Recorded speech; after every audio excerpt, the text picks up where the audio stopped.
Ocean resources. We have learned that oceans occupy a greater part of the Earth's surface than land does. The oceans of the Earth are the Pacific Ocean, the Atlantic Ocean, sir आवाज Indian थोडा कमी Ocean, करा. the Arctic Ocean, and the Antarctic Ocean. Sea water, though salty due समुद्राचा भाग किती आहे? How much percent of water is occupied on the earth. आपण हे शिकलो आहोत की नियर अबाउट 71% वॉटर पृथ्वीवर आहे आणि 29% अर्थवर 29% लँड आहे. म्हणजे समुद्राचा भाग हा पृथ्वीच्या भागापेक्षा जमिनीच्या भागापेक्षा जास्त आहे आपल्याला माहित आहे. आणि एवढ्या मोठ्या प्रचंड महाकाय अशा या पाण्याच्या भागामध्ये समुद्रामध्ये किती मोठ्या प्रमाणावर संपत्ती साठवून ठेवलेली आहे ते आपल्याला इथून पुढे कळायला लागेल. लक्षात ठेवा किती प्रकारचे समुद्र 7 प्रकारचे आहेत असं म्हणतो आपण, हो का नाही. 7 समुद्रांची व्याख्या ही आपल्या पुराणामध्ये वगैरे उल्लेखलेली आहे. तर त्याची नावं आत्ताच तुम्ही ऐकलेली आहेत. लक्षात ठेवा नावं कोणकोणती आहेत ती. ठीक आहे. अंटार्क्टिका आहे, आर्क्टिक आहे, अटलांटिक आहे, पॅसिफिक आहे, इंडियन ओशन आहे. इतक्या प्रकारचे महासागर आपल्या पृथ्वीवर आहेत. ठीक आहे. आता आपण टप्प्याटप्प्याने या सी वॉटरच्या संदर्भात किंवा त्यामध्ये असणाऱ्या गोष्टी संदर्भात माहिती घेऊयात. पहा. presence of dissolved salts is useful to us in many ways. It provides us with various bioresources like fishes, prawns, crabs, and shellfish. ह्या गोष्टी समुद्रातनं सहज मिळत आहेत आपल्याला सध्या. हे बायो रिसोर्सेस याला असं म्हणायचं, म्हणजे जैविक साधन संपत्ती. की मग ह्याचा आपल्याला काय उपयोग होतो? तर यांचा वेगवेगळ्या पद्धतीने एकतर अन्न म्हणून तर उपयोग होतोच आहे, त्याचबरोबर काही ठिकाणी आपल्याला त्यांचा औषध म्हणून पण उपयोग करता येतो, तर काही ठिकाणी सजावटीच्या गोष्टी म्हणून देखील वापरता येतो. म्हणजे यांचा काही ना काही उपयोग आपल्याला होतो आहे म्हणून त्यांना, आणि हे जैविक आहेत. ओके. त्यामुळे त्यांना सजीव आहेत म्हणून त्यांना बायो हा शब्द वापरलेला आहे. त्यांना बायो रिसोर्सेस असं म्हटलेलं आहे. Besides, we get water, common salt, and iodine also from the seas. समुद्रातून आपल्याला ह्या गोष्टी देखील मिळत आहेत. पाणी तर मिळतच आहे. तर पाणी, समुद्राच्या पाण्याचा उपयोग काय आहे?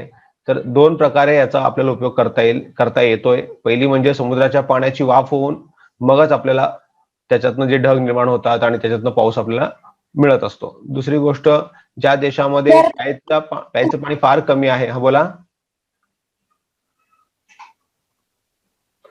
ज्या देशामध्ये प्यायचं पाणी फार कमी आहे त्या देशाला जर समुद्र जवळ असेल तर कृत्रिम पद्धतीनं इव्हॅपोरेशन करून, आर्टिफिशियल मेथडने इव्हॅपोरेशन करून त्या पाण्याचं पुन्हा काय करतात, कंडेन्सेशन करतात आणि त्यापासून शुद्ध पाणी पिण्यासाठी मिळवतात. दुबई सारख्या देशामध्ये किंवा जिथे आखाती देश आहेत, जिथे त्या गल्फ स्ट्रीम ज्याला म्हणतो आपण, त्या देशामध्ये ऑइल जास्त आहे पण पाणी नाहीये, कारण सगळा जो काय प्रदेश आहे तो वाळवंटी प्रदेश आहे. त्यामुळे तिथं अशा पद्धतीने समुद्राच्या पाण्यापासून पिण्याचं पाणी बनवलं जातं.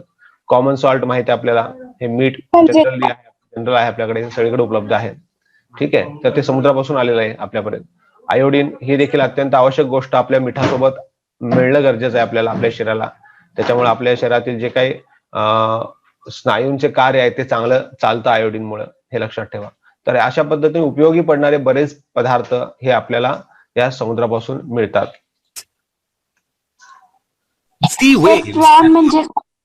हा, तर माशांचे प्रकार आहेत ते. प्रॉन हे माशाचा प्रकार आहे, एक प्रकार. High and low tide and ocean currents are used for the generation of power.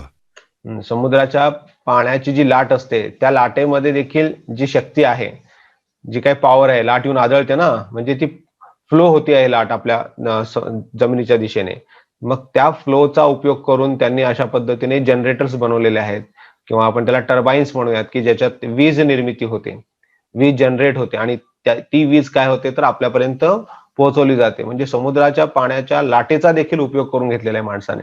म्हणजे जेवढं समुद्राकडनं मिळेल, ज्या ज्या गोष्टी, ज्या कृतीतनं आपल्याला वीज निर्माण करता येईल किंवा इंधन निर्माण करता येईल किंवा अन्न निर्माण करता येईल किंवा औषधे निर्माण करता येतील, या सगळ्याचा मानवाने विचार केलेला आहे आणि प्रत्येक गोष्टीचा कशा पद्धतीने आपण उपयोग करून आणू शकतो हे समजून घेतलेलं आहे आणि त्या पद्धतीने उपयोग केलेला आहे. पहा, There are various natural resources in seawater, at the bottom of the sea and beneath the seabed. बघा त्याचं क्लासिफिकेशन 3 ठिकाणी केलेलं आहे. समुद्रातील पाण्यामध्ये काही रिसोर्सेस असणार आहेत, त्यानंतर समुद्राच्या तळाशी काही रिसोर्सेस असणार आहेत आणि समुद्राच्या बेडमध्ये म्हणजेच समुद्राच्या तळाच्या आतमध्ये देखील काही रिसोर्सेस असणार आहेत किंवा आहेत. या 3 ठिकाणाचे रिसोर्सेस मानवाने घेतलेले आहेत. लक्षात ठेवा. आता कुठले रिसोर्सेस कुठे मिळतात हे आता पहा तुम्ही.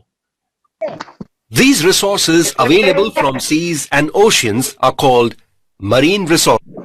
मरीन रिसोर्सेस यांना म्हणायचं. फॉरेस्ट रिसोर्सेस आपण त्याला म्हणतो जे रिसोर्सेस आपल्याला जंगलातून मिळतात. ठीक आहे. तर समुद्रातून मिळणारे रिसोर्सेसला काय दुसरं नाव आहे? ओशन. तर हा शब्द आहेच आहे, पण त्याला दुसरा शब्द आहे मरीन रिसोर्सेस. लक्षात ठेवा. मरीन म्हणजे पण समुद्र. Let us understand the various mineral and bioresources that we obtain from oceans. Good day, good day, good day.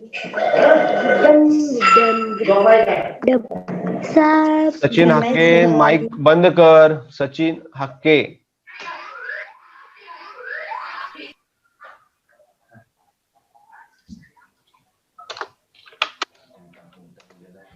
Mineral and bioresources from oceans. Billions of tons of minerals are dissolved in the ocean waters, and efforts are being made by scientists to explore and extract them. आता हा दुसरा भाग आहे की आपण इथे mineral आणि bio resources या 2 गोष्टींचा अभ्यास करतो आहोत आता. ठीक आहे. बायो रिसोर्सेस तर तुम्हाला मी सांगितले, काही फिश आहेत, प्रॉन्स आहेत, असे काही बायो रिसोर्सेस आपल्याला मिळतात. याच्या व्यतिरिक्त काही मिनरल रिसोर्सेस पण आपल्याला मिळतात. मग कोणते मिनरल आहेत हे तुम्हाला आता पाहायला मिळेल. आणि हे वेगवेगळ्या पद्धतीने, म्हणजे जर मिनरल ऑइल असेल तर त्या ठिकाणी त्यांनी मोठे मोठे काय केलेले आहेत, कारखाने उभा केलेले आहेत, फॅक्टरीज उभा केलेले आहेत मिनरल ऑइल बाहेर काढण्यासाठी. सागर सम्राट नाव आहे आपल्या मुंबई जवळ जो भाग आहे तिथे मिळतो, त्या ठिकाणी त्यांनी तेल विहीर शोधून काढलेली आहे मिनरल ऑइलची. लक्षात ठेवा. त्याला बॉम्बे हाय पण असं म्हणतात. ठीक आहे. तर त्या भागामध्ये तेल सापडलं म्हणून तिथे त्यांनी विहीर तयार केलेली आहे. ठीक आहे. हा, त्यानंतर इतरही गोष्टी, उदाहरणार्थ काही ओव्हर्स सापडले आहेत समुद्राच्या आतमध्ये, ते ओव्हर्स काढण्याचा प्रयत्न करण्यात आलेला आहे.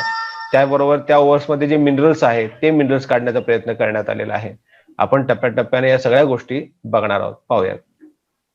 Large reserves of tin, chromium, phosphate. हे सर्व मिनरल्स आहेत हे लक्षात ठेवा. आणि हे समुद्राच्या तळाशी किंवा समुद्राच्या आतमध्ये खोदाई करून हे काढण्यात आलेले आहेत आणि अजूनही काढण्याचं काम चालू आहे. लक्षात ठेवा. Copper, zinc, iron, lead, manganese, sulfur, uranium, thorium, magnesium, potassium, sodium and sulfate are found in the ocean. आता हे त्यांनी जेवढं शक्य आहे तेवढं या ठिकाणी आपल्याला सांगितलेलं आहे, पण एवढंच मिळतात असं गृहीत धरू नये. लक्षात ठेवा. याच्यापेक्षाही बरेचसे पदार्थ आपल्याला समुद्रातून मिळत असतात, मिनरल्स मिळत आहेत. ठीक आहे. आता थोडक्यात त्यांनी हे सांगितलं याच्यात काय काय आपल्याला याचा उपयोग होतो वगैरे सांगितलेलं आहे. पहा. And seabeds. These are the various mineral resources that we obtain from the oceans. Thorium is used in the production of atomic energy. Magnesium is used in the flash bulb of a camera. Potassium is the main ingredient in. हे पहा, याच्यामध्ये thorium हा कुठे वापरला जातो तर production of atomic energy. आता atomic energy ही फार मोठी गोष्ट आहे. त्याच्यातनं आपल्याला इलेक्ट्रिसिटी तयार करता येते. जर आपण त्याचा दुरुपयोग केला तर काही देश त्याच्यापासून ॲटम बॉम्ब पण बनवतात, जसं आपणही बनवलेला ॲटम बॉम्ब.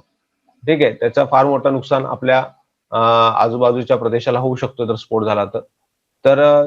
जपानवर हा एकदा पडलेला दुसऱ्या महायुद्धामध्ये ॲटम बॉम्ब, तर त्याची काय कॅपॅसिटी आहे, मारक क्षमता किती आहे हे सगळ्या जगाने अनुभवलेलं आहे. त्यामुळं ॲटम बॉम्ब हे एक फार घातक शस्त्र आहे, लोकांना माहिती आहे. पण त्याच्यापासून जर त्या ॲटम पासून जर आपण एनर्जी मिळवली तर आपण इलेक्ट्रिसिटी बनवू शकतो. तर थोरियम नावाचा जो काही एलिमेंट आहे त्या एलिमेंट पासून आपण ॲटॉमिक एनर्जी बनवू शकतो हे माहीत झाल्यानंतर आता थोरियमचा उपयोग इकडे करतात. त्याच्या आधी युरेनियम वापरायचे लोक, आता थोरियम वापरतायत. त्यानंतर मॅग्नेशियमचा उपयोग जो आहे तो अशा पद्धतीच्या फ्लॅश बल्ब ऑफ कॅमेरा. पूर्वी कॅमेऱ्यामध्ये रोल असायचे, रीळ असायची एक, आणि त्या रोलवर समोरून फ्लॅश पडला की मग चित्र उमटायचं, निगेटिव्ह कॉपी तयार व्हायची, मग त्याच्यावरनं पॉझिटिव्ह कॉपी जे आपण बघतो फोटो ते तयार व्हायचे. तर अशा पद्धतीच्या कॅमेऱ्याच्या फ्लॅश बल्बच्या कॅमेऱ्यामध्ये मॅग्नेशियम हे वापरलं जायचं. Of a camera. Potassium is the main ingredient in the production of soap, glass, fertilizers. तर याच्यामध्ये फर्टिलायझर म्हणजे खते, खतामध्ये पोटॅशियम वापरलं जायचं. ग्लास तयार करताना पोटॅशियम वापरत आहेत, आणि सोप तयार करताना आपण माहिती आहे पोटॅशियम आणि सोडियम हे दोन प्रकारचे आपण बघितले होते मिनरल्स वापरले जातात त्या ठिकाणी. ठीक आहे, कंपाऊंड्स वापरले जातात, पोटॅशियम हायड्रॉक्साईड आणि सोडियम हायड्रॉक्साईड. ठीक आहे. Sodium is used in the production of cloth and paper. Sulfate is used in making artificial silk. Artificial silk म्हणजे ओरिजिनल सिल्क तर असतंच, ते जे काही सिल्क वॉर्म असतात त्यांच्यापासून आपण सिल्क ओरिजिनल बनवू शकतो. पण त्याच पद्धतीचं जे काही सिल्क आहे जे कारखान्यात तयार केलं जातं ते सल्फेट आणि इतरही अनेक पदार्थ मिसळून हे बनवलं जातं. लक्षात ठेवा, आर्टिफिशियल सिल्क असं त्याला म्हणतात.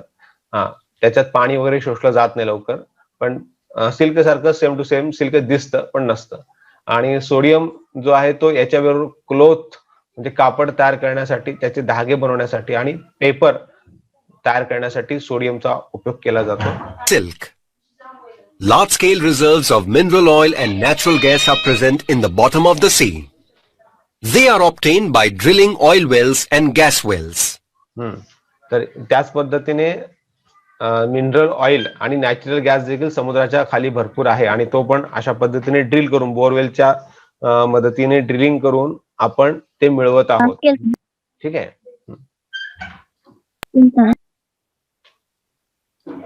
In India, the first mineral oil well, Sagar Samrat, was drilled in 1974 at the oil field called Bombay High for obtaining mineral oil and natural gas. The natural gas is carried 1974 मध्ये हे बॉम्बे हाय हा जो area आहे त्याला बॉम्बे म्हणजे मुंबईच्या जवळ असल्यामुळे बॉम्बे हाय असं नाव दिलेलं आहे. आणि त्या ठिकाणी पहिल्यांदा तेल सापडलं आणि मग तिथून बोरिंग करून त्यानंतर वेल्स तयार करून सागर सम्राट नावाची एक यंत्रणा उभा केली आणि त्या ठिकाणाहून तेल काढण्यात येतं आणि पाईपलाईनच्या माध्यमातून मला वाटतं उरण या ठिकाणी, महाराष्ट्रामध्ये उरण या ठिकाणी ते आणलं जातं. मुंबईच्या जवळ तो भाग आहे. इथे लिहिले बा पाईपलाईन्स टू उरण, बरोबर. तर त्या ठिकाणी ते तेल आणलं जातं आणि मग तिथे प्युरिफिकेशन वगैरे करून मग ते आपल्याला पोहोचलं जातं. पण पूर्ण भारताच्या लागणाऱ्या तेलाच्या क्षमतेमध्ये हे फारच किरकोळ आहे इथून मिळणारं तेल. मग इतरही ठिकाणी त्याचा शोध चालू केला आणि मग जवळपास 7 ठिकाणी आपल्याला तेल आहे आपल्या देशात असं समजलं. त्यापैकी 6 ठिकाणाहून तेल काढण्यात पण आलेलं आहे. from this well by pipelines to Uran, a place near Mumbai. What are the different bioresources we get from the seas and oceans? आता बायो रिसोर्सेस कोणते कोणते आहेत बघूयात. हे सगळे मिनरल रिसोर्सेस झाले आता बघितले आपण ते. ठीक आहे. आता बायो रिसोर्सेस म्हणजे सजीवांच्या मार्फत आपण कोणते कोणते रिसोर्सेस घेतो जे समुद्रात. We get various types of fishes like pomfret, seerfish, and also shrimps and prawns. तुम्ही विचारत ना प्रॉन्स काय आहेत, हे बघा अशा पद्धतीचे छोटे छोटे मासेच आहेत. ते सगळे हे सगळे सजीव आहेत, जलचर आहेत समुद्रातले. आणि हे का वापरले जात आहेत तर याच्यामध्ये मोठ्या प्रमाणात प्रोटीन्स आहेत. म्हणजे आपल्या शरीराला जे प्रोटीन लागतात ते त्या समुद्राच्या भागात राहणाऱ्या लोकांना इझिली अवेलेबल होतात या माशांच्या माध्यमातून आणि ते यांना अन्न म्हणून वापरतात. These are a rich source of proteins and vitamins. They are therefore used as seafood. Shark and codfish are used for producing edible oil rich in vitamin A, D and E. समुद्रामध्ये shark आणि cod मासे आहेत. ठीक आहे. तर त्यांच्यापासून जे तेल काढलं जातं ते तेल एडिबल ऑइल आहे. काही ठिकाणी त्याचा उपयोग मॉलिश करण्यासाठी पण केला जातो. तर अशा पद्धतीने यांचा उपयोग काय, त्याच्यामध्ये विटॅमिन ए, डी आणि ई आहे.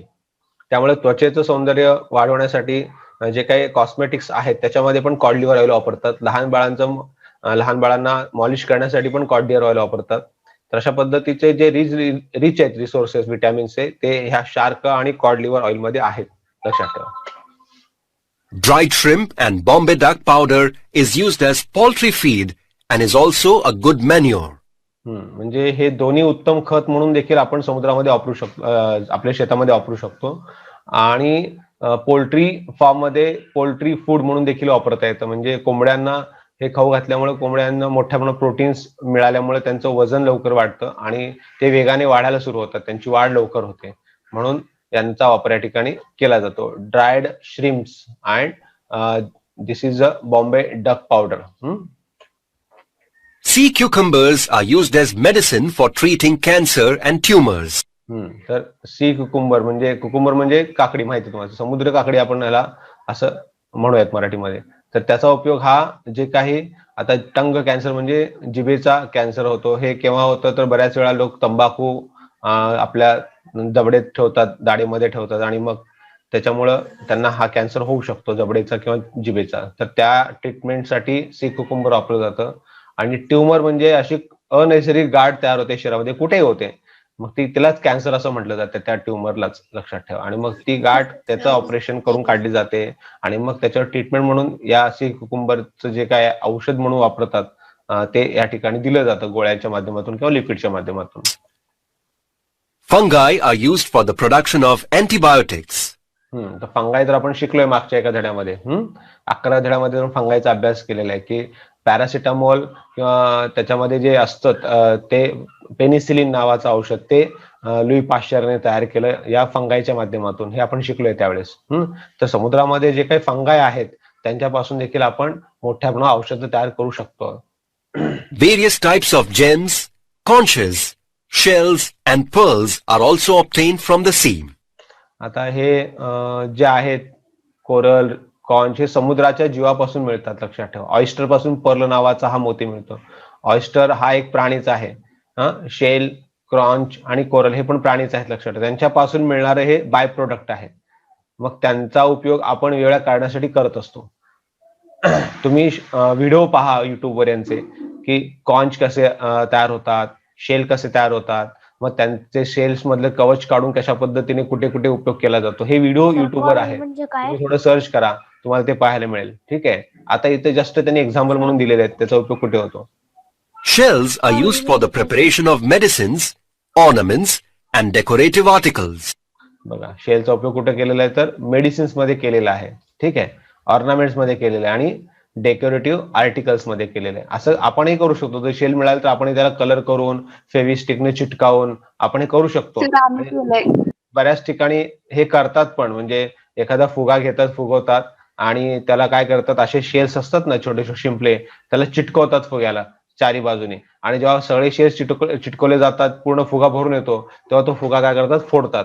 आणि फुगा फोडल्यावर काय होतं, हे शेल्स चिटकलेल्या अवस्थेत तसेच राहतात गोल आणि आत पोकळी तयार होते. म्हणजे असंही घरातल्या घरात आपल्याला डेकोरेटिव्ह आर्टिकल्स बनवता येतात, लक्षात ठेवा. Conches, gems and pearls are used in jewelry. यांचा उपयोग ज्वेलरी मध्ये केला जातो. हे पोवळ असणार आहे मला वाटतं. कोरल हे काय आहे, पोवळ नावाचं जे काही रत्न आहे ते असणार आहे असं मला वाटतं. हे पर्ल म्हणजे मोती तर मला माहितच आहे. आणि कॉन्च म्हणजे शिंपला आहे किंवा आपण याला शंख असं म्हणतो. हे शिंपला आहे शेल आणि कॉन्च हे शंख आहे. शंख आपण वाजवतो, आपल्याला माहिती आहे शंखाचा उपयोग कुठे होतो. In fact, real pearls are even costlier than gold. म्हणजे काही मोती सोन्यापेक्षाही महाग आहेत, कारण त्याची काहीतरी रचना वेगळी असणार आहे, काही आपल्याला त्यांना नाही लक्षात येत, पण म्हणतात ते महाग आहे म्हणून. Seas and oceans have generated various marine occupations. आणि समुद्रापासून भरपूर व्यवसाय पण निर्माण झालेले आहेत, लक्षात घ्या. समुद्रातून आता कोणते कोणते व्यवसाय आहेत बघा, इथे त्यांनी दाखवलेले आहे. फिशिंग आहे. आता फिशिंग म्हणजे समुद्रामध्ये मासेमारी केली जाते. तर तो एक व्यवसाय म्हणून डेव्हलप झाला आणि आज खूप मोठी इंडस्ट्री आहे फिशिंग इंडस्ट्री, लक्षात ठेवा. साल्ट फार्मिंग म्हणजे काय, तर समुद्राच्या पाण्यापासून मीठ तयार करण्याची इंडस्ट्री, ही पण एक मोठी इंडस्ट्री तयार झालेली आहे. ट्रान्सपोर्ट, समुद्रातून एका ठिकाणी दुसऱ्या ठिकाणी जहाजाच्या माध्यमातून जाता येतं, ट्रान्सपोर्ट बिझनेस सुरू झालेला आहे. त्यानंतर सी टुरिझम म्हणजे समुद्र किनारी लोक फिरायला जातात, ते समुद्राचे किनारे किंवा तिथला जो भाग आहे तो इतका सुंदर आहे किंवा निसर्गरम्य झालेला आहे किंवा स्वच्छ ठेवला गेलेला आहे, त्यामुळं त्या ठिकाणी लोक मुद्दामून समुद्राच्या किनारचं वातावरण अनुभवण्यासाठी जातात. ते सी टुरिझम तयार झालं. आणि डेकोरेटिव्ह आर्टिकल्स म्हणजे समुद्रातून जे काही शंख शिंपले मिळत आहेत किंवा जे काही इतरी पदार्थ मिळत आहेत त्याच्यापासून मोठ्या प्रमाणामध्ये आपण ऑर्नामेंट्स किंवा डेकोरेटिव्ह आर्टिकल्स बनवत आहोत. तर तो एक व्यवसाय म्हणून पुढे आलेला आहे. एवढे ऑक्युपेशन समुद्रातनं आपल्याला मिळत आहेत, लक्षात ठेवा. पाहूयात आपण. Fishing is the main occupation. Seas being a good source of salt, salt farming has become a big industry. Transport business, that is transporting goods by sea, is also a marine occupation. Sea tourism has also become a good means of financial income. Shells, conches and gems obtained from the sea and oceans can be used to manufacture decorative articles. Let us acquaint ourselves with an important national institution, the ONGC. हा एक महत्वाचा भाग आहे, समजून घ्या. National institutions. ONGC. The Oil and Natural Gas Corporation was established on the 14th August 1956. ONGC नावाची एक संस्था आहे जी ऑइल आणि नॅचरल गॅस यांच्या प्रोडक्शनवर आणि यांच्या डिस्ट्रीब्युशनवर कंट्रोल ठेवते. आणि त्याचे रेट्स पण हे पूर्वी आता गव्हर्नमेंट फिक्स करायची, आता ONGC स्वतःहून फिक्स करते रेट्स काय असणार आहेत ते. तर अशा पद्धतीने गव्हर्नमेंटचीच कंपनी आहे, पण आता ती काय झालेली आहे तर गव्हर्नमेंटच्या अखत्यारीमध्ये येत नाहीये, ती स्वतंत्रपणे काम करते. ठीक आहे, फक्त त्याच्यावर नियंत्रण सरकारचं आहे, किंवा हे काम व्यवस्थित करतायत की नाही एवढंच बघणं त्यांचं काम आहे. बाकी निर्णय सगळे स्वतः ONGC घ्यायला लागले. It functions under the Ministry of Petroleum and Natural Gas of the Government of India. Government of इंडियाची ती होती. It is the largest oil and gas research and production company in India. Its head office is at Dehradun, Uttarakhand. कुठे आहे head office? तर देहरादूनला. उत्तराखंड येते, हा भाग उत्तराखंडचा आहे, लक्षात ठेवा. ONGC has successfully explored 6 underground reserves of the total 7 important underground oil reserves in India. Vadodara, Mumbai, Chennai, Rajahmundry, Kolkata, Jorhat एवढ्या ठिकाणाहून मिनरल ऑइल अँड ह्या गोष्टींचं जे आहे नॅचरल गॅस त्यांनी शोध लावलेला आहे. कोलचा शोध तर पूर्वीच लागलेला आहे आपल्या महाराष्ट्रामध्ये, चंद्रपूर आणि मध्य प्रदेश, भंडारा या ठिकाणी लागलेला आहे त्याचा. ठीक आहे, तर ONGCनं काय केलं, ऑइल अँड नॅचरल गॅसचा या ठिकाणी शोध घेतला. आणि किती प्रमाणात आहे तर 77% ऑफ क्रूड ऑइल जे तयार करतात, लक्षात ठेवा. आणि 62% ऑफ नॅचरल गॅस तयार करते. Produces about 77% of crude oil and about 62% of natural gas produced in India. Always remember, natural resources meet most of our needs. The reserves of some resources, such as coal and petroleum, are limited. Natural resources हे आपल्या गरजा पूर्ण करण्यासाठी आहेत, हे त्यांनी सांगितले. Okay, हे लक्षात ठेवा आधी. तर ते इम्पॉर्टंट आहेत आपल्या गरजा पूर्ण करण्यासाठी. पण हे सर्व जे आहे त्यातल्या त्यात कोल आणि पेट्रोलियम हे काय तर हे यांचे जे रिझर्व्ह आहेत, जे काही साठे आहेत ते लिमिटेड आहेत. म्हणजे काय तर ते मर्यादित आहेत. आणि ते जर संपले की परत नाही मिळणार आपल्याला. तर ते एकदा संपले की ते आपल्याला काय होणार, मिळणार नाहीये, संपून जातील कायमचे. मग गाड्या कशा चालणार, मग कारखाने कसे चालणार याचा विचार आपल्याला तेव्हा करावा लागणार आहे, होय की नाही. त्यामुळं यांची आतापासूनच जर आपण काळजी घेतली म्हणजे काय करायला पाहिजे, काटकसरीने वापरायला पाहिजे. जे अवेलेबल आहे ते काटकसरीने वापरायला पाहिजे. ठीक आहे.